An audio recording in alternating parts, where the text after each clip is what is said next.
Raised in Hempstead, New York, Mary Edwards was born into a family of highly successful golfers. Mary took to golf at age 15 and quickly learned the fine art of the game from her father. At age 16, Mary captured her first tournament, winning the Metropolitan Junior Girls Golf Championship. She gained valuable experience when playing in the New York State Father-Daughter Championships in 1950.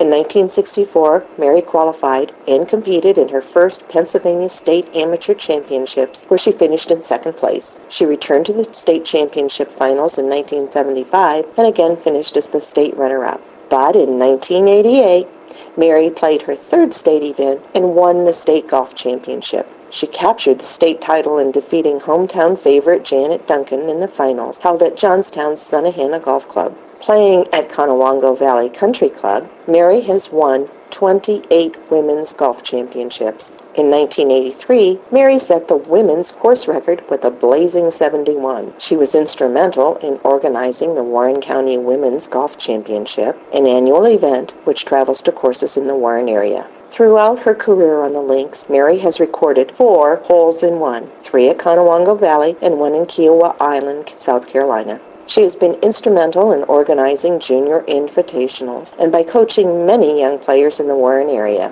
Mary was the first woman to serve as a board member at the YMCA in Warren. Mary has proven herself as a golf champion, an organizer, and a coach. She has set a high standard for excellence and dedication to her sport.